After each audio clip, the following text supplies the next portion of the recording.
అందరికీ నమస్కారం. Jamie Prem's YouTube ఛానల్కి స్వాగతం. అలనాటి ఆణిముత్యాలు కార్యక్రమంలో ఈరోజు శోభన్ బాబు, జయసుధ నటించినటువంటి రాజ్ కుమార్ చిత్రం గురించి మన టాపిక్. ఈ సినిమా చాలా సూపర్ హిట్ అయింది. అలాగే ఇందులో సూపర్ హిట్ సాంగ్ ఒకటి ఉంది. భార్యాభర్తల అనురాగం, అన్యోన్యత సాటి చెప్పే అద్భుతమైన మెలోడీ సాంగ్ ఇది.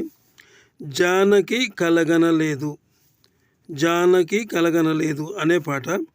ఈ పాట గురించి సంగీత సాహిత్య విశ్లేషణ చేయడానికి ప్రయత్నం చేస్తాను. ఈ వీడియో పూర్తిగా చూడండి. ఆసక్తికరమైనటువంటి అంశాలన్నీ చివరిలోనే ఉన్నాయి.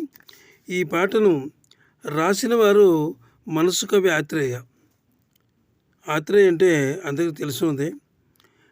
శోభన్ బాబు గారి సినిమాల్లో చాలా పాటలు, మంచి పాటలు ఆత్రేయ గారి ఉన్నాయి. శోభన్ బాబు గారు ఆయన అద్భుతమైనటువంటి నటన అయింది. ఆయన పాటల్లో ఆత్రేయ గారి మంచి పాటలు ఉన్నాయన్నమాట. ఆత్రేయ గారు దాంపత్య జీవితం ప్రతిబింబించేలా రాశారు ఈ పాటని. కవి హృదయం ఉప్పొంగిందంటే అది ప్రేక్షకుల గుండెల్లో 10 కాలాల పాటు పదిలంగా నిలిచిపోతుందన్నమాట.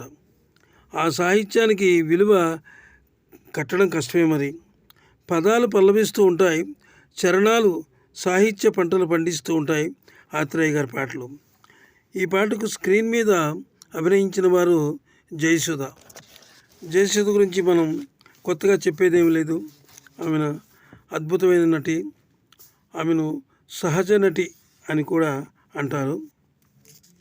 ఆమె నటన చాలా సహజంగా ఉంటుంది. అలాగే శోభన్ బాబు గారు ఇద్దరు కలిసి ఈ మెలోడీ సాంగ్కి మంచి అద్భుతమైనటువంటి పెర్ఫార్మెన్స్ చూపించారు.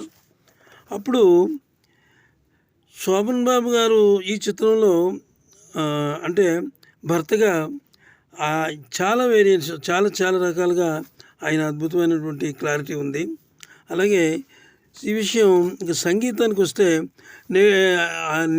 అలనాటి సంగీత నిధి అయిన ఇళయరాజు గారు ఈ అద్భుతమైన మెలోడీ సాంగ్కు అమోఘమైన బాణీలు కట్టారు.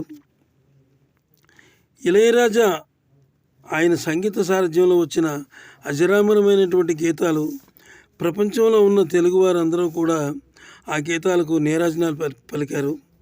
ఇళయరాజా రాగాల్లో రసరమ్య గీతాలు నాట్యం చేస్తాయి. ఆయన బాణీల్లో పూలవాగులు ప్రవహిస్తాయి. పూలవాగులు ప్రవహించడమే కాక అద్భుతమైనటువంటి స్టైల్స్ కూడా ఉంటుంది అందులో. రచయిత రాసిన అక్షరాలకు ఇళయరాజా 100% న్యాయం చేస్తారు. That is Ilaiyaraaja. దేశానికి జవాను ఎంత ముఖ్యమో పాటకు రాగం అంత ముఖ్యం. ఈ పాటకు ఆయన ఎన్నుకున్నటువంటి రాగం శుద్ధ సావేరి రాగంలో ఈ పాటను కంపోజ్ చేశారు. ఈ వీడియో మీకు నచ్చినట్లయితే దయచేసి సబ్స్క్రైబ్ చేసుకోండి. నమస్తే.